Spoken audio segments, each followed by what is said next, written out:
Assalamualaikum warahmatullahi wabarakatuh. Perkenalkan sebelumnya, nama saya Muhammad Rafiq Putra dengan NIM 2201026067.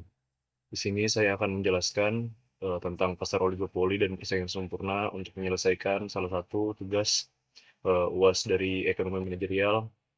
Di sini saya akan menjelaskan tentang bagaimana perusahaan-perusahaan yang saya pilih ini termasuk dalam kategori pasar oligopoli dan persaingan sempurna. Oligopoli. Oligopoli sendiri adalah struktur pasar, di mana hanya terdapat beberapa perusahaan besar yang menguasai sebagian besar pasar.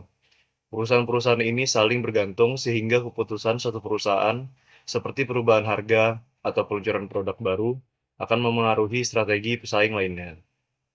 Produk di pasar oligopoli bisa bersifat homogen, seperti bahan bakar, atau terdiferensiasi, seperti laptop, atau teknologi-teknologi lainnya.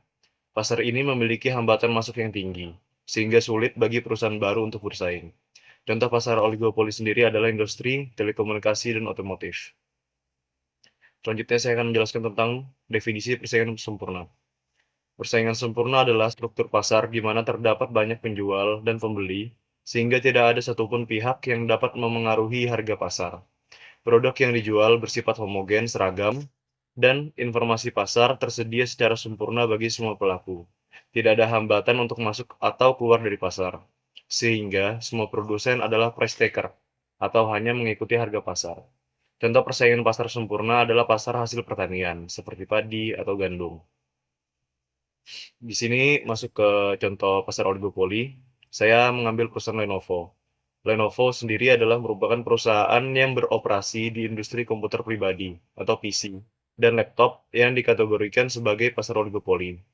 Hal ini disebabkan oleh didominasinya sejumlah kecil pemain besar seperti Lenovo sendiri, HP, Dell, Apple, dan Acer dalam industri tersebut.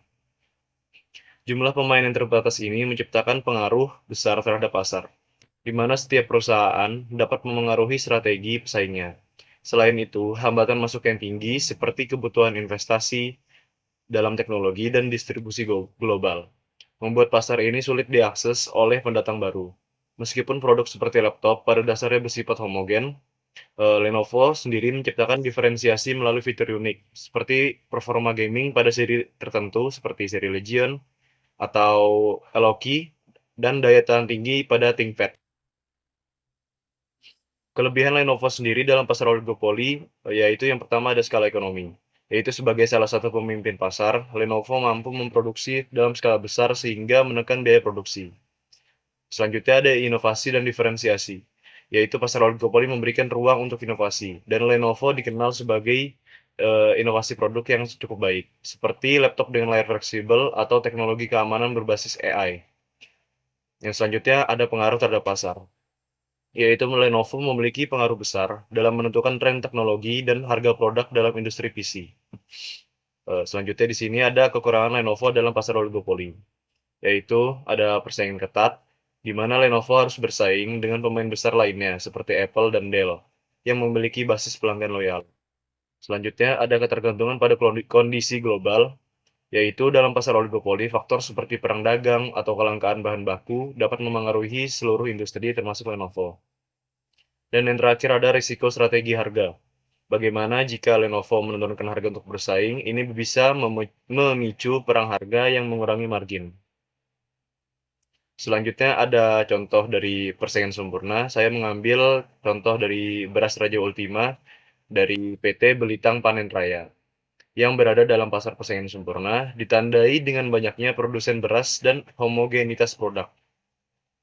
Meskipun memiliki merek, beras pada dasarnya adalah produk standar yang tidak memiliki banyak perbedaan antar produsen. Dalam pasar ini, harga ditentukan oleh mekanisme pasar, sehingga produsen seperti PT Belitang Panen Raya tidak memiliki kekuatan untuk menentukan harga secara mandiri. Selain itu, masuk dan keluar pasarnya ini relatif mudah karena tidak membutuhkan modal atau teknologi yang besar.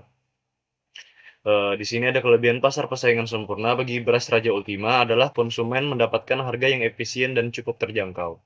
Selain itu, pasar ini cenderung menggunakan sumber daya optimal sesuai kebutuhan. Namun kelemahan utamanya adalah keuntungan produsen yang rendah karena harus mengikuti harga pasar yang kompetitif. Homogenitas produk juga membuat produsen sulit berinovasi atau menciptakan diferensiasi. Selain itu, pasar ini rentan terhadap fluktuasi harga akibat faktor eksternal seperti cuaca buruk atau kebijakan impor pemerintah. Mengapa beras Raja Ultima dikategorikan dalam pasar persaingan sempurna?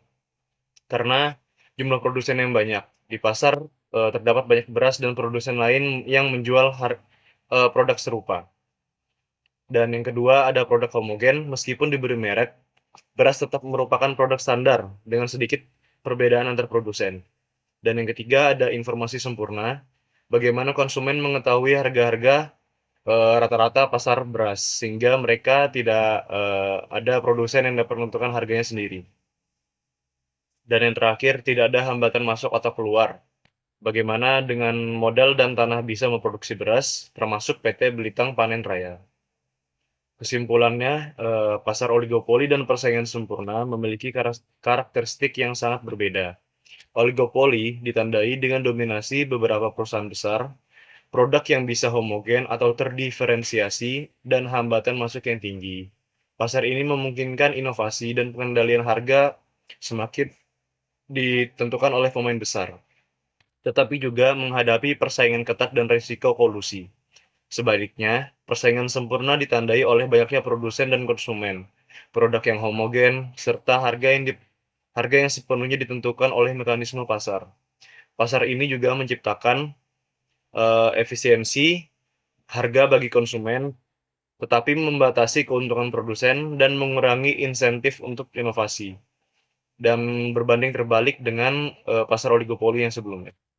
Kedua jenis pasar ini menunjukkan bagaimana struktur pasar memengaruhi dinamika persaingan, keuntungan, dan efisiensi. Mungkin itu saja yang dapat saya sampaikan dalam materi pasar oligopoli dan persaingan sempurna. Kurang lebihnya mohon maaf. Assalamualaikum warahmatullahi wabarakatuh.